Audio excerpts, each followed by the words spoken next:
My mother, who was from Ireland, an immigrant, she met him in Indianapolis. My mom and dad, during the Depression, moved from Indianapolis. He had lost his job, and he thought, well, he'd go back home to Yorkville. And they looked at several houses, and my mother, when she seen this 2-story stone house, like they had in Ireland, she just fell in love with this. And of course, my dad didn't really look at the land, but it was the stoniest acres you ever seen. I guess that's why the house is the only stone house back there, came off of the property. I was born there in that house. And I do know the day I was born, my dad was going to put one of these old-time wells that was out there with an oaken bucket or something, because it wasn't safe, because Andrew would be climbing up and looking in this all the time. So they put a cement top on it, and they had 1933 on it. And I remember when I was little, when anybody asked me when I was born, I said, I have to go out and look at the well. I couldn't remember that. So that's the day I was born. Well, then, in a couple of years, on Christmas Day, my mom was expecting, and she did not know it was twins. The doctor didn't tell her it was twins. I didn't even know my mom was expecting. I think I was about 2. They didn't tell kids anything like that back then. And the day before Christmas, she went to the hospital. And she didn't, on Christmas Day, they had twins, a boy and a girl, Morris and Margie. They're both still living today. And I thought it was the greatest thing when they brought this home. And I just used to walk from one bed to the other, and they'd have their little hands rolled up. And I was just thinking, I wonder if we get to keep these little kids. And I would unroll their hands. And that was, I wasn't worried about a Christmas present or anything. This was my best Christmas ever. It really was. I went three years in a row so I could make my first communion and stuff to the Catholic school. And that was back, my dad drove the county bus, and the public people had to be hauled with that. It wasn't owned by the church or anything. And if there was room, that many kids could go to the Catholic school. But right next to us was Esther Ridge Elementary, a one-room school. And when I was in the 4th grade, she says, my gosh, she says, and you might as well be in the 5th grade. Well, my brother Andy was ahead of me a year. And I says, I learn at the same time he's learning.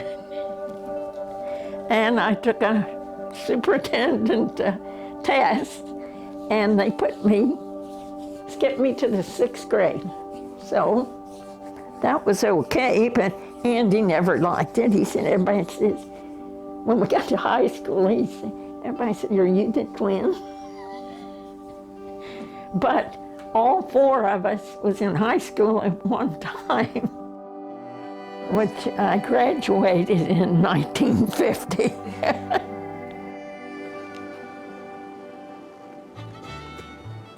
I only had one job, and I wasn't old enough to actually have the job. Well, Marie was looking for a TV for home. That's my sister's. Her and Andy was going to buy it from Mom and Dad. And I went in the store with her. It was the Home Furniture and Appliance in Lawrenceburg.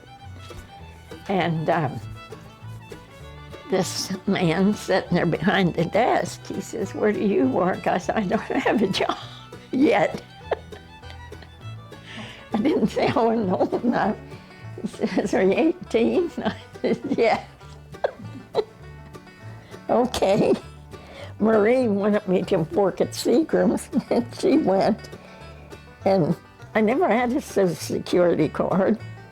We filled out all this stuff, and she put me to be born in 32 instead of 33, because the number back then came up in the middle. Mine's 32, but then there was so many people, they didn't do that anymore, but the year you were born would come up in that group of people. And I worked there 3 years.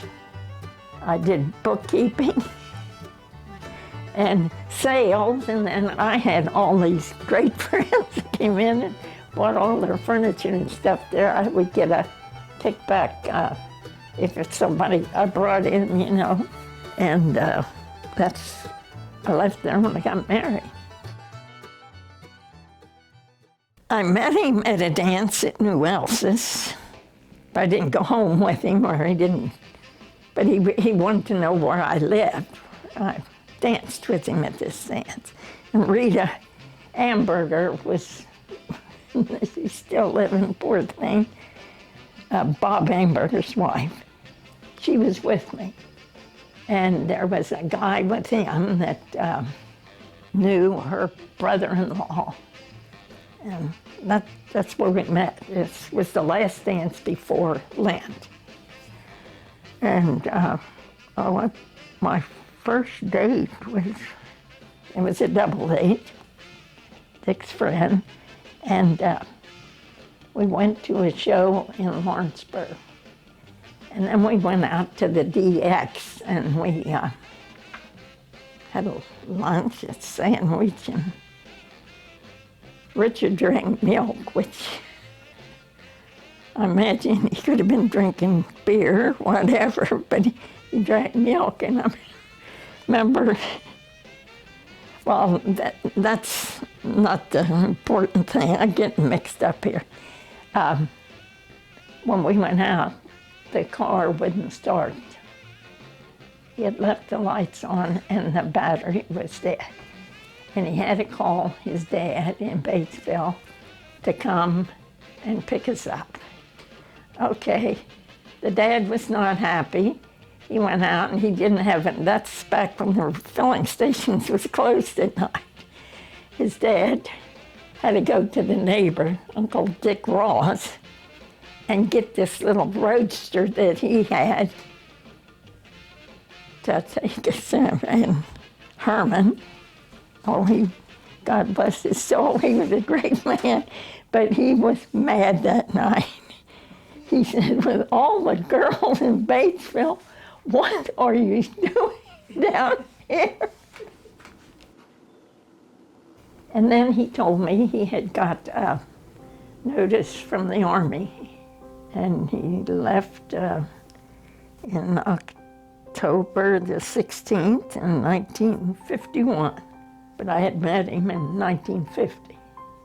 And they sent him to Hawaii to leadership school. And then when he got done training there, he didn't get to come home at all. I didn't see him. They sent him to Korea. And him and Andy, my brother, they weren't far apart. It was like hills. But somewhere he's got his papers. For some reason, it was up in our box at the bank. It's every place, every hill he was on, and with who, and all this and that. All these, he had all them up in the lockbox. Oh, we definitely wrote back and forth. They were short letters, but he asked me to wait for him, which wasn't the easiest thing in the world to do. But I mean, he came home after 21 months, and then we decided to get married. We got married June 19th, 1954. St. Martin's Catholic Church in Yorkville. You had a fast to go to communion, and they served breakfast at the old stone house back on Exeter Ridge, and we had a big crowd back there, and we had dinner there. And then we had a reception at North Dearborn Legion Home, supper, and a dance. We didn't have to hire caterers. We didn't have to hire any of those people. They were friends, and like Yorkville, everybody was my relation. That's why I had to find somebody out of town that was not related to me. That's the truth. My first kid, I come home on Mother's Day, which was May the 8th that year, and I had him on May the 3rd. And we celebrated our first wedding anniversary on Father's Day, which was June the 19th. And we celebrated Father's Day, and I celebrated Mother's Day. And then for 5 years straight, we had a new baby. I never dreamt I would have 12 children. No, I did not. I used to walk the kids down. This is where the street ended here. I used to walk all the little kids, and Mrs. Tangman told me that property's up for sale there. So we went out there and we bought these 2 lots for $1,000. We had to borrow $15,000 to build our home. And it was so funny. There was this old man at St. Mary's.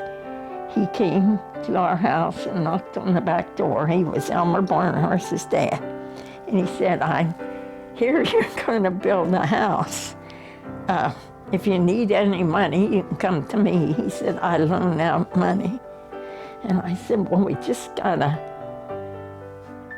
loan at Citizen Savings and Loan. Well, he said, if you ever need anything, he says, I got money. I got it at my house.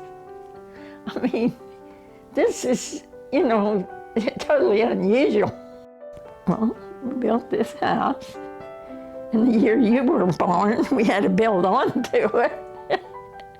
Another room and the garage. We just lived it day by day. I mean, just everything worked for us.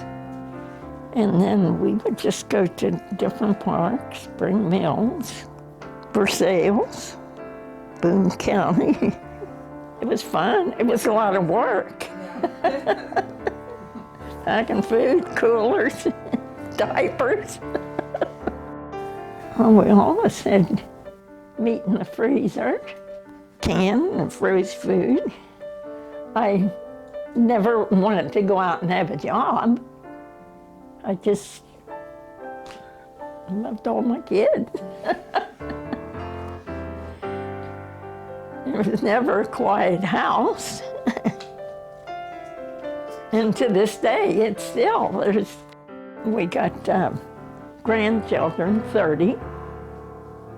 And this will be 17 great-grandchildren. I raised every one of these kids here in this house. I don't know if everybody knows that or not.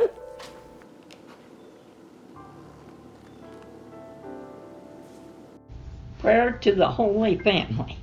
O most loving Jesus, who by the infallible virtue and by the example of thy domestic life didst consecrate the family which thou didst chose on earth, in thy clemency look down upon this household, humbly prostrate before thee and imploring thy mercy.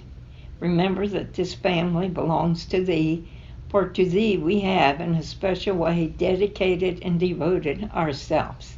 Look upon us in the loving kindness, preserve us from every danger, give us help in the time of need, and grant us the grace to persevere to the end in the imitation of the Holy Family that have revered thee and loved thee faithful on earth, we may bless and praise thee eternally in heaven.